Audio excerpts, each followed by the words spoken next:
नमस्कार, मैं प्रज्ञा गुप्ता, सहायक प्राध्यापिका, स्नातकोत्तर हिंदी विभाग, रांची विमेंस कॉलेज।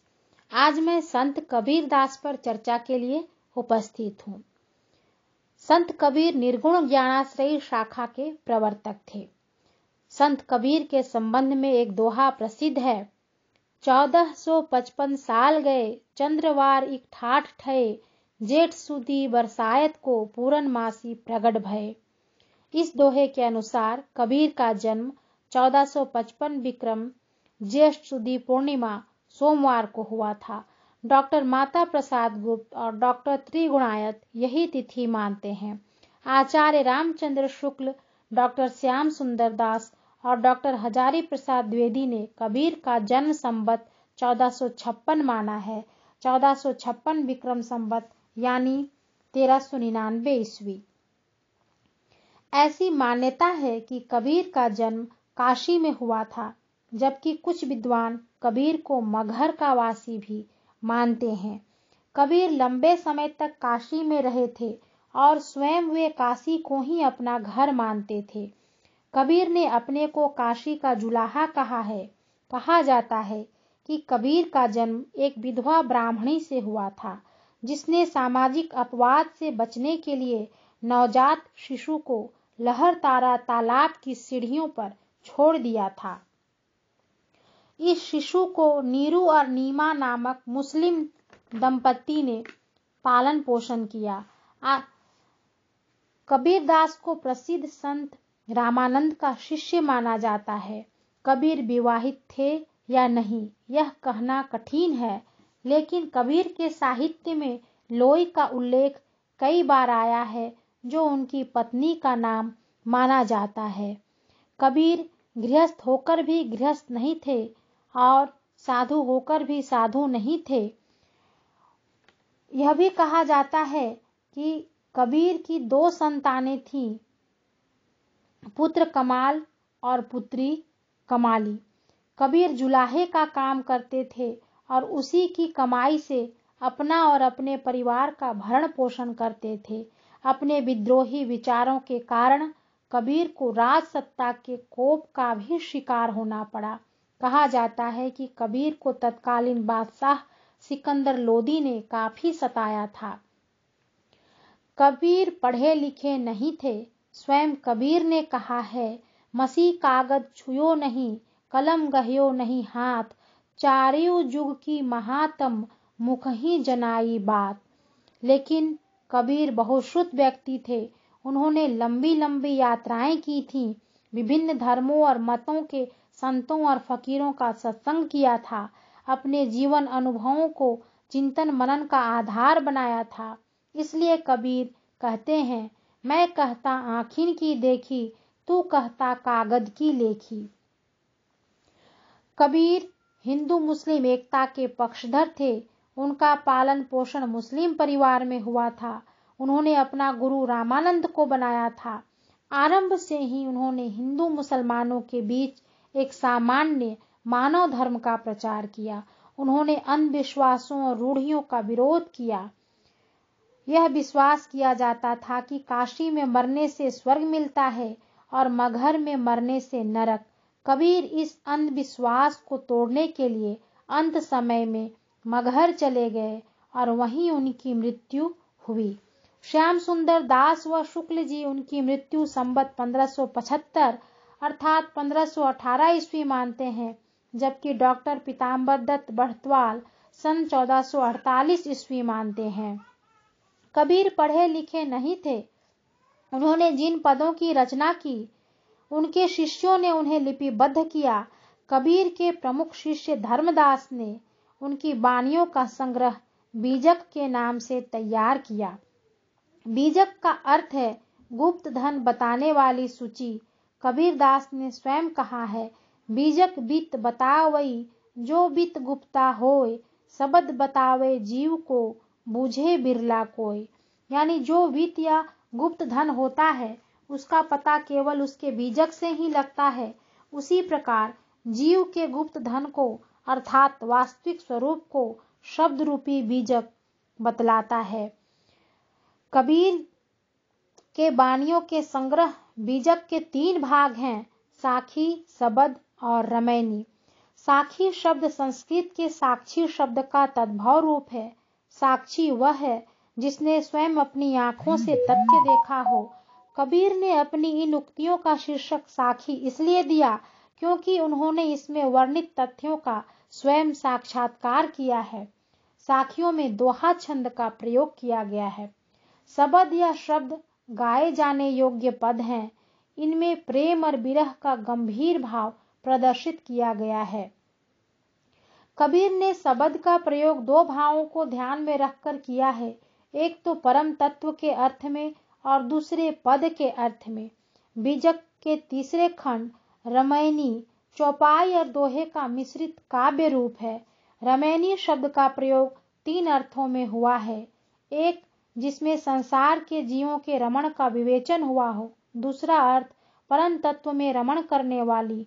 और तीसरा एक छंद विशेष जिसके प्रत्येक चरण में 16 मात्राएं होती हैं। इस प्रकार हम देख रहे हैं कि साखी, सबद और रमैनी तीनों के विशेष अर्थ हैं। कबीर दास के व्यक्तित्व के विषय में डॉक्टर हजारी प्रसाद द्विवेदी ने लिखा है, वे सिर से पैर तक मस्त मौला, स्वभाव से फक्कड़, आदत से अक्खड़, भक्त के सामने निरीह, भेषधारी के आगे प्रचंड, दिल के साफ, दिमाग के दुरुस्त, भीतर से कोमल, बाहर से कठोर, जन्म के अस्पृश्य, कर्म से वंदनीय थे। कबीर का व्यक्तित्व विलक्षण और अटूट था। उन्होंने मिथ्याचारों का खुलकर विरोध किया है।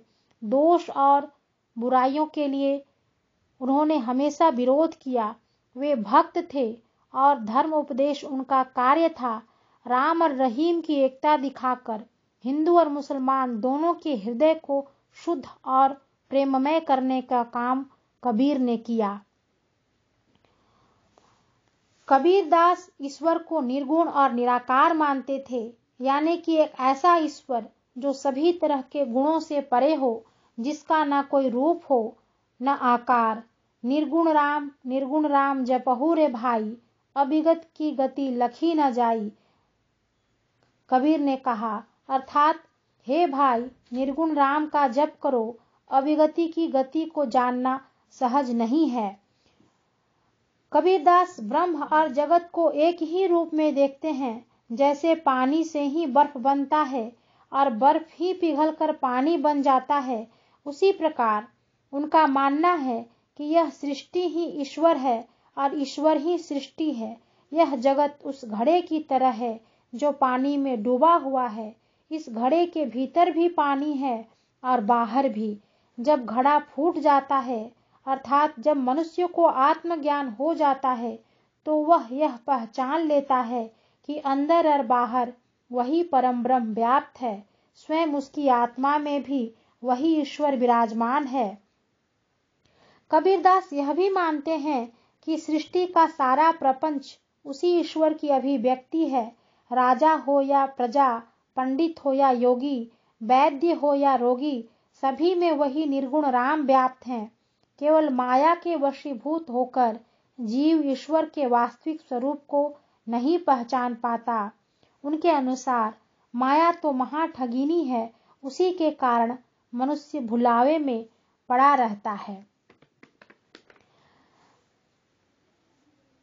चूंकि कबीरदास को पढ़ने लिखने का अवसर नहीं मिला, इसलिए धर्मशास्त्रों का अध्ययन भी वे नहीं कर सके, किंतु अपने आसपास जिस तरह के पंडित और ज्ञानी उन्होंने देखे थे, उनके संपर्क से जो कुछ उन्होंने जाना, उससे उन पुस्तकों के प्रति उनमें विरक्ति हुई और उन्होंने अपने अनुभवों के आधार पर संत वाक्य कहे।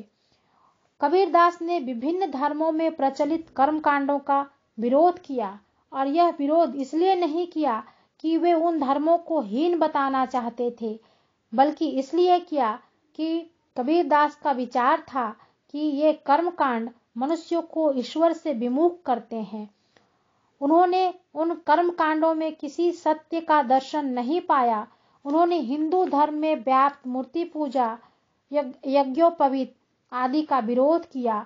उन्होंने मूर्ति पूजा का विरोध करते हुए कहा कि अगर पत्थर को पूजने से भगवान मिलते हैं तो मैं पहाड़ की पूजा करने को तैयार हूँ।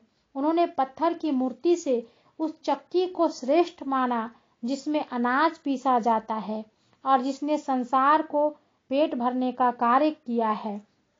कबीर ने जिस तरह तीखे ढंग से हिंदुओं के आडंबरों पर चोट की, वैसी ही चोट उन्होंने मुसलमानों पर भी की।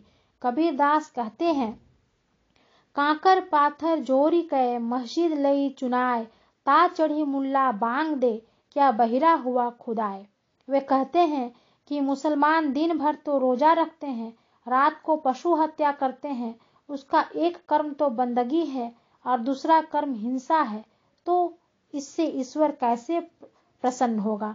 कबीर ने उस समय प्रचलित प्रायः सभी मतांतरों के जो बाह्याचार थे उसकी निंदा की है। धर्म के नाम पर प्रचलित अनेक प्रकार के बाह्य आचारों और खोखली मान्यताओं और विश्वासों की कमजोरी और निरर्थकता को कबीर ने बार बार प्रकट किया है। कबीर ने जाति प्रथा का भी विरोध किया। उनका विश्वास है कि प्रत्येक मनुष्य उसी एक ईश्वर की संतान है। कबीर हिंदू मुस्लिम एकता के पक्षधर थे। उन्होंने हिंदू मुस्लिम समन्वय की बात कही। वे जन्म से हिंदू थे या मुसलमान यह कहना कठिन है, लेकिन उनका परिवार मुस्लिम परिवार में हुआ था और गुरु उन्होंने रामानंद को बनाया था। वे एक साथ हिंदू भी थे और मुसलमान भी। वे न हिंदू धर्म से बंधे और न इस्लाम से। दोनों से ही उन्हें संतोष नहीं था। उन्हें दोनों अधूरे और भटके हुए लगते थे। उन्होंने अपनी रचनाओं में दोनों धर्मों के मिथ्याचारों की कड़ी आलोचना की है और मानवता की बात की है। कबीर के काव्य में गुरु की महिमा बार बार बखानी गई है। कबीर दास ने अपनी एक साखी में कहा है कि मैं अब तक पत्थर की पूजा कर रहा होता, यह तो सतगुरु की कृपा से ही संभव हुआ है कि मैं इस बोझ से मुक्त हो सका। एक अन्य साखी में वे कहते हैं, सतगुरु की महिमा अनंत है, उन्होंने मेरे ऊपर अनंत उपकार किए हैं, उन्होंने ही अनंत के दर्शन कराने के लिए मेरी अनंत दृष्टि खोल दी है। कबीर का एक दोहा प्रसिद्ध है, गुरु गोविंद दो खड़े, काके लागों पाए, बलिहारी गुरु आपने, जिन गोविंद दियो बताए। यानी कबीर कहते हैं, मेरे लिए तो गुरु गोविंद से भी बड़े हैं, क्योंकि उन्हीं की कृपा से मेरा गोविंद से साक्षात्कार हुआ है। कबीर दास ने गुरु की महिमा का बार बार गुणगान किया है। उससे यह प्रकट होता है कि कबीर दास को सचमुच किसी गुरु से ही सत्य का ज्ञान हुआ, जिसे उन्होंने अपनी वाणियों में बार बार प्रकट किया है। कबीर दास के काव्य में, कबीर दास के पदों में रहस्यवाद भी आता है। कबीर दास के रहस्यवाद पर अद्वैतवाद, सूफी मत और योग साधना का प्रभाव है। शंकराचार्य के अद्वैतवाद के अनुसार केवल ईश्वर ही सत्य है। माया के कारण ही आत्मा ईश्वर से अपने को अलग समझती है। माया से छुटकारा पाकर ही आत्मा पुनः परमात्मा की सत्ता को स्थापित कर पाती है। कबीर दास ने इस माया का बार बार जिक्र किया है। माया पापिनी है, माया महाठगिनी है, माया मोहिनी है। शरीर मर जाता है लेकिन यह माया नहीं मरती। इस माया से मुक्ति आवश्यक है, ऐसा कबीर दास का मानना है। लेकिन वे यह भी कहते हैं कि यह मुक्ति ज्ञान की आंधी से ही मिल सकती है। जब ज्ञान की आंधी आती है तो माया का बंधन टूट जाता है। माया तो पानी में डूबे घड़े की तरह है। उस घड़े में भी पानी है और घड़े के बाहर भी पानी है। जब घड़ा फूट जाता है तो घड़े का पानी और बाहर का पानी मिलकर एक हो जाते हैं। आत्मा और परमात्मा भी पानी की तरह हैं, जिसे माया रूपी घड़ा अलग किए हुए है। यही अद्वैतवाद है। कबीर दास के रहस्यवाद पर इस अद्वैतवाद का प्रभाव स्पष्ट है। कबीर दास के रहस्यवाद पर एक और प्रभाव सूफी मत का भी है। सूफी मत में प्रेम का स्थान बहुत ऊंचा है। प्रेम से अधिक प्रेम के नशे का उसमें महत्व है। प्रेम की भावना में अपने आप को भूल जाने का नशा होता है सूफी मत में। सूफी मत में ईश्वर की कल्पना स्त्री रूप में की गई है और साधक की पुरुष रूप में। कबीर दास के पदों में भी सूफी मत के अनुसार प्रेम की दाम्पत्य भावना को ग्रहण किया गया है, लेकिन ईश्वर की कल्पना कबीर दास ने पुरुष रूप में की है और साधक की कल्पना स्त्री रूप में। कबीर ने प्रेम की व्याकुलता, उसकी गहराई और विह्वलता का अत्यंत मार्मिक चित्रण किया है। कबीर दास भक्ति काव्य की निर्गुण धारा के प्रतिनिधि कवि थे। उन्होंने रामानंद से राम नाम का मंत्र लिया था और यह राम का नाम कबीर के लिए वही नहीं था जो तुलसीदास या अन्य सगुण कवियों के लिए था। कबीर के राम निर्गुण और निराकार ब्रह्म थे। कबीर ने धर्म के बाह्य आचारों को पूरी तरह से अस्वीकार कर दिया। उन्होंने वेद, कुरान, नमाज, प्रार्थना, हज, तीर्थ, व्रत, रोजा सभी को अस्वीकार करते हुए केवल ईश्वर के प्रति गहरी अनुरक्ति को ही आवश्यक माना। कबीर ने केवल धर्म के बाह्य आचारों का ही विरोध नहीं किया, बल्कि सामाजिक भेदभाव और ऊंच नीच को भी अस्वीकार कर दिया। कबीर ने जाति प्रथा के विरुद्ध आवाज उठाई। उन्होंने ब्राह्मण और शूद्र के बीच भेदभाव की निंदा की। वे हिंदू और मुसलमान के भेद को नहीं मानते थे। तिलक, मुंडन, सुन्नत जैसे बाह्य संस्कारों को अविवेकपूर्ण मानते थे। कबीर को इनमें न तर्क नजर आता था न धर्म। उनकी दृष्टि में यह अज्ञान था, माया थी। कबीर ने इन सब के विरुद्ध आवाज उठाई। कबीर ने जिन मान्यताओं का विरोध किया था, उन्हें राज्य और समाज के उच्च वर्गों का संरक्षण प्राप्त था। कबीर को मालूम था कि उनका रास्ता कठिनाइयों और खतरा से भरा है। इसलिए कबीर ने कहा था, कबीरा खड़ा बाजार में लिए लुखाठी हाथ, जो घर जा रे आप ना चले हमारे साथ। कबीर दास का विद्रोही और फक्कड़ व्यक्तित्व अनायास ही नहीं बना था। उन्होंने अपना हृदय और अपनी आंखें खुली रखी थी।